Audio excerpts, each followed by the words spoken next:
Hello, I'm Francine, host of Coping to Care, a podcast series created by Blue Sea Care that features guests who share their expertise and life experiences to empower our loved ones in our community. Our aim is to serve as a friendly resource for seniors and their families. Today, we are pleased to welcome one of our most inspiring guests, Annie Ruth. She was born and raised here in Southern California, and she has achieved so much in her lifetime from graduating from USC with honors, where she was a member of the Delta Gamma sorority. Then she went on to complete her MBA from Pepperdine University, and she's a computer forensics consultant on investigations, assisting the business sector. Plus, dear to our hearts here at Blue Sea, Annie is a world renowned artist and one of the founders of the Art of Rancho program and a member of Mouth Foot Painters Association. You see, as a child, Annie loved athletics, skiing on snow and water, playing tennis, and exercising in gymnastics classes. It was in the gym when she was 5 years old that Annie's life changed dramatically. While trying to do a somersault off a balance beam, she landed on her neck and pinched her spine. The accident damaged her spinal cord and left her a C1, C2 quadriplegic, which meant she would never again move her arms or legs. The accident made normal breathing impossible. Annie spent 9 months at Rancho Los Amigos National Rehabilitation Center in Downey before it was possible to go home to Rancho Palos Verdes. Since then, she has become an inspiration to several generations of Rancho patients and staff and to people everywhere because of the way she handled the accident that could have ended her life. But she refused to give in or give up. Annie has worked with a governance committee for the state of California on the employment of people with disabilities, giving scholarships to companies that employ disabled people. She also serves on the Equipment Advisory Committee for the California Public Utilities Commission to provide accessible cell phones for the deaf, hard of hearing, and physically challenged. She serves on the board of directors for the Blind Children's Center and for the Fulfillment Fund, which gives scholarships to students in LA Unified School District. She brings inspiration and hope to us all. Welcome, Annie. Hello, it's good to be here and good to talk to you. Thank you so much for having me. Yes, of course. And just to let everybody know, I met Annie at an art show and I bought one of her paintings that I have hung so proudly in my dining area. It's of a Hawaiian flower. So it always reminds me of Annie and also Hawaii. Well, thank you very much. It was very fun painting to do, and I enjoyed it very much. Great. Well, thank you. Now, I wanted to ask you, how did you go about becoming an artist and then one of the founders of Art of Rancho program and then a member of the Mouth Foot Painters Association? How did that all come about? Well, years I started painting. A friend taught me how to paint. She came over to my house once a week for years, and we had the best time painting. We would go and paint different subjects, and all and had the best time together. So that's how I learned how to paint. And then it was at Rancho. There was another guy there, Robert Thumb, who was very involved with painting himself, and he's the one that influenced me to get involved with the Mouth Foot Painting Artists Association. And it's a great organization, and we make paint. I create paintings for them, and they make green cards out of them. And Great. it's MFPA USA, not org, and it's a great organization. And the Rancho, Rob and I were founders of the Rancho Art Show, and it obviously started off small and has grown through years. And now that it has programs for the pediatric kids and the adults, and it's really exploded. And it's grown tremendously, and it helps people go through rehab well and gives them a new interest. that they may have never explored before. So it's great for rehab and to be able to create something in their minds, and it gives them a purpose. So art is very therapeutic and healing. So the Rancho Art Show has really grown over the years, and it's doing great today. Great. When do they have that art show? Is it annually or? It is an annual show. It's normally in November. With COVID, it's we're not sure when Okay. it's going to be, but it's normally in November, and they have a reception the night before, and then the next day, it's for the Rancho patients to go through and not only see the art, but maybe the art and think about it as one of their new interests for them. And it's great talking to the patients Mm-hmm. and to see and talk and hear about their stories. Right. That's wonderful. Now, I know that your art is very colorful and joyful. Can you tell us about your specific art and the types of paintings that you do? Well, I do positive art and colorful art that because I try to bring happiness and make me smile to people's life. It's hard and life is challenging, so I don't want to do negative pictures or negative items because there's enough of that going on in the world. So I try to make them positive and colorful and joyful and happy Mm-hmm. pictures and images. So I do a lot of landscapes and flowers, and I love the ocean. I find it so peaceful and tranquil, and love the colors of the ocean. They're so beautiful.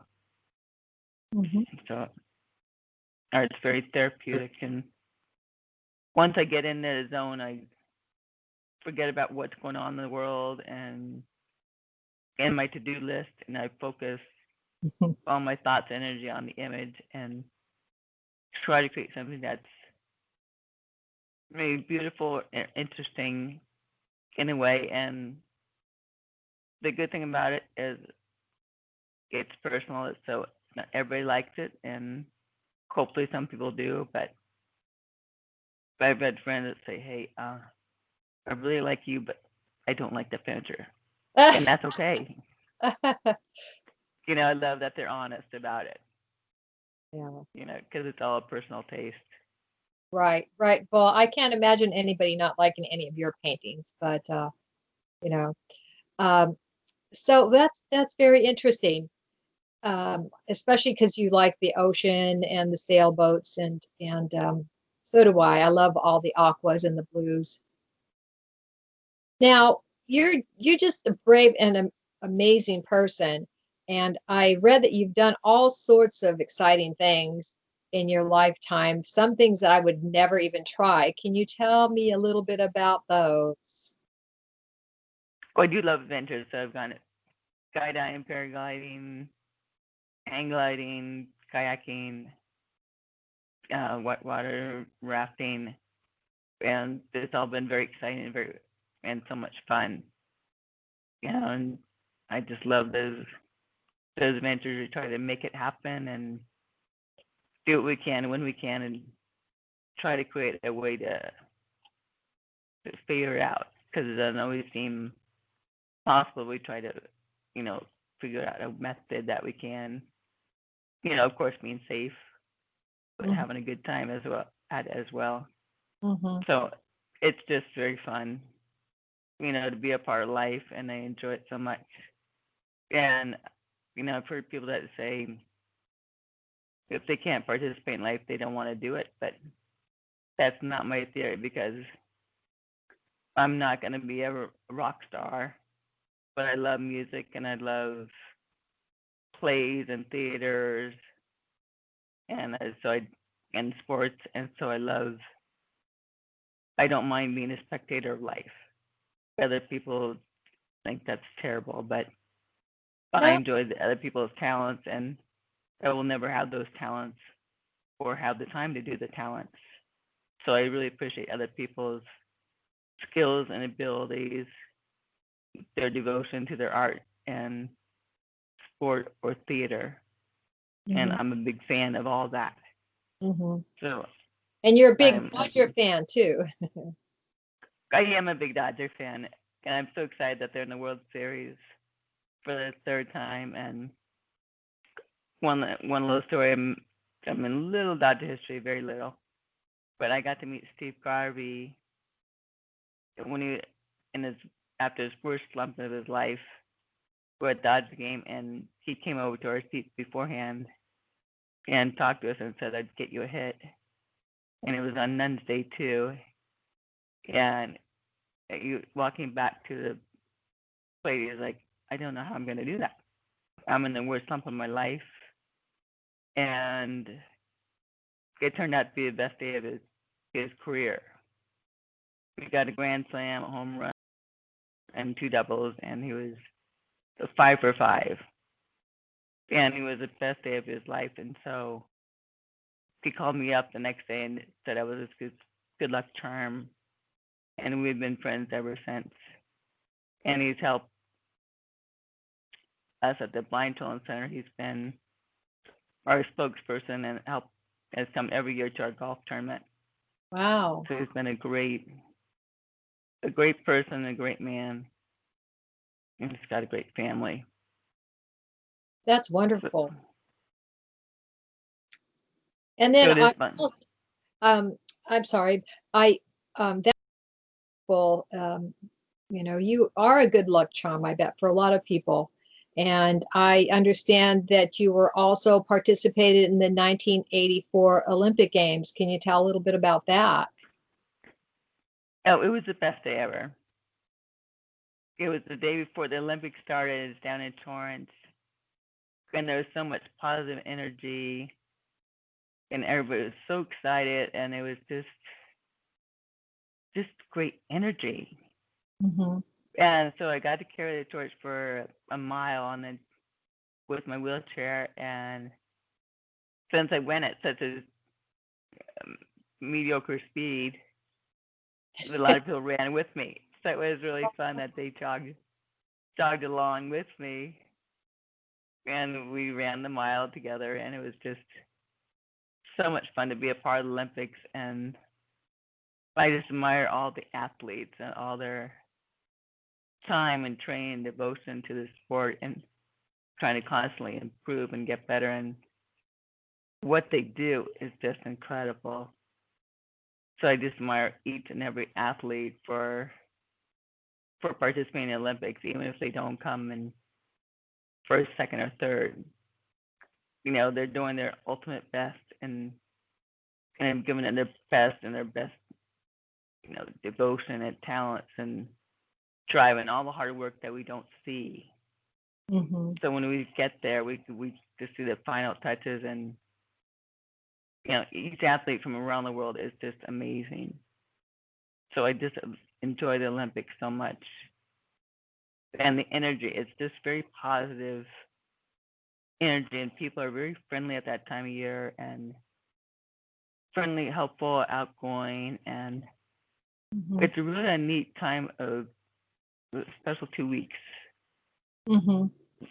And I wish that could be carried out throughout the year and years.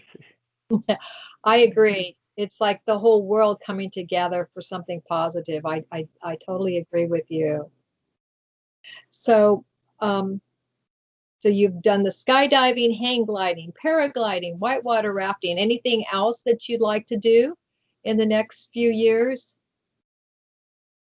Well, I'd love to do be in a race car or to drive a race car. I think that would be a blast.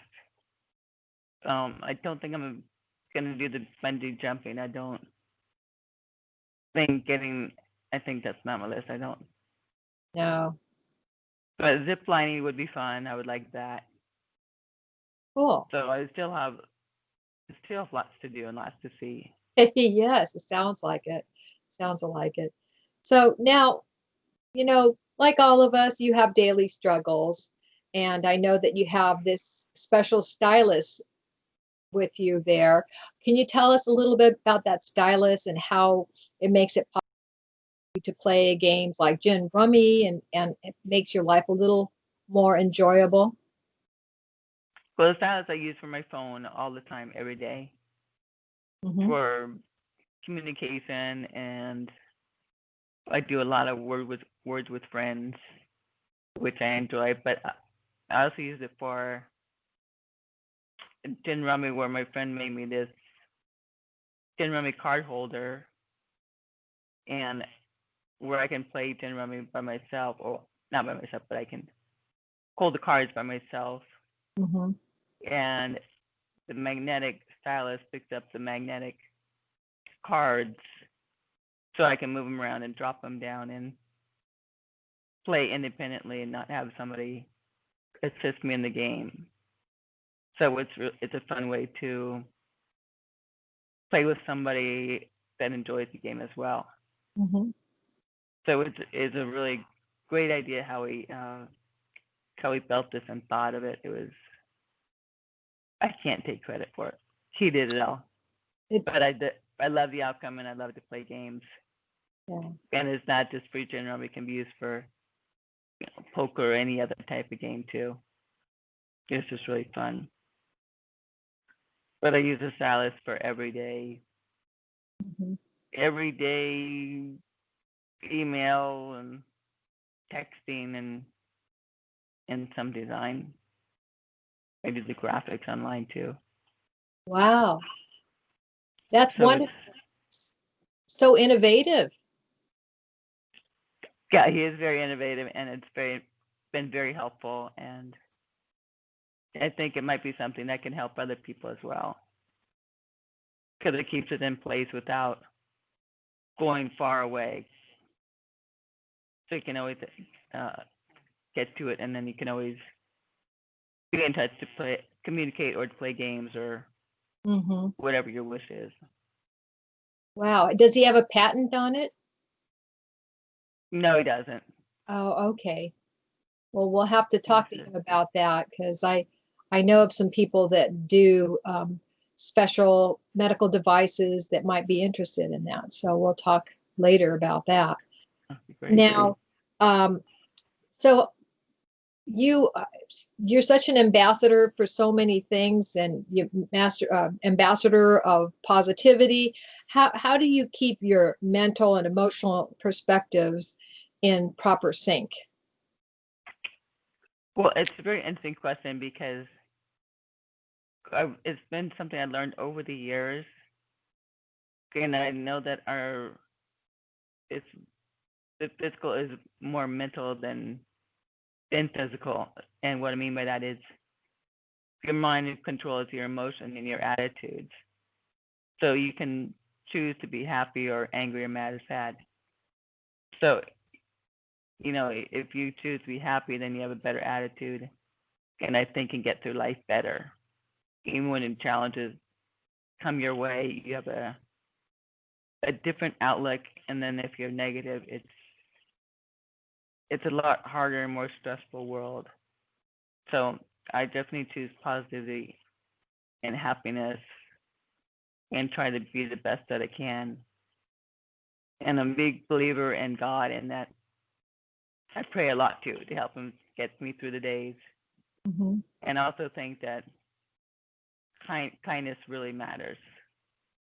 That we need a lot of kindness in the world and be kind to people that we interact with throughout the day because they're going through challenges, and especially today, that Right. kindness matters is really important. Hmm. Just to be good to everybody that we encounter Hmm. throughout our day. And it's easy to get angry and upset, but we've got to hold back and just maybe take a deep breath, brush it off and move forward. But and I've learned over the years too that it's really important to be patient. Patience is important to these days, and I don't know. I think a lot of people are missing out because we're in such a society that we want everything here and now, and that's not always going to work that way. So that might build anger and frustration. And if you have patience, it, that will go away. If you don't need it now, or if it's something that's not critical, then Mhm. you're going to be okay. But I'm a little concerned about our new generation because they don't seem to be too patient.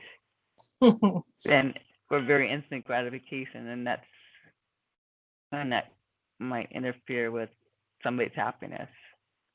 So I just want people to be positive, happy, and enjoy their life, and to enjoy the outdoors, the parks, nature, flowers, all the little things in life, because that's often overlooked, and it's so important to enjoy and to be grateful for what we have, and not for all the things that we don't have, that sometimes you see on Facebook where people get angry, sad, or jealous.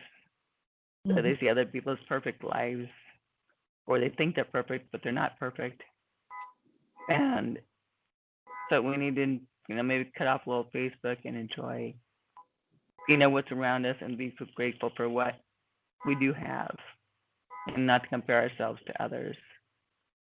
So I think there's just a lot of positiveness within ourselves that we need to move forward and just not compare ourselves, but live our life to the fullest, and to enjoy every day and every moment. Thanks for those words of wisdom. Those are just some wonderful words of wisdom. And I know that you have a motto. Can you tell us what that motto is? Yes, my motto is inch by inch, life's a cinch, and it really does work. Because if you think too much, have too much on your agenda, it's too overwhelming. But if you get through it a little by little, you can go through things and handle it. Then you handle the next problem, the next solution, and enjoy the moment. So inch by inch, life's sense really works. Because inch by inch, life's a sense. Mile by mile, it's a pile, and yard by yard, it's hard. So we go inch by inch, life's a cinch. So that's wonderful. It works. Okay, so that's my motto. Helps me get through things life. That's wonderful. Inch by inch, life's a cinch. Life's a cinch. Yes. And there's a thing by the yard that makes it hard. And mile by mile, it's a pile. Mile by mile, it's a pile. Yard by yard, it's hard. But inch by inch, life's a cinch. I love that. I love all your words of wisdom. Thank you so much. You're such an inspiration. And I want to see your art exhibit. So I will try to keep in touch and see if I can come and see your art exhibit, or come and visit you out there, because I just live in Long Beach. So there's no. Great. You're close. Yeah. So, well, thank you so much for taking the time today, Annie, and really appreciate it. And it would be wonderful if you could join one of our art classes one of these days, and maybe even just say hello. And that'd be wonderful. Yeah. Okay. Well, I will be in touch. So have a wonderful afternoon, and thanks again for your time. Thank you. It's been wonderful, and it's great to see you. Hey, great to see you too. Take care. Bye-bye. All right. Bye. Bye-bye.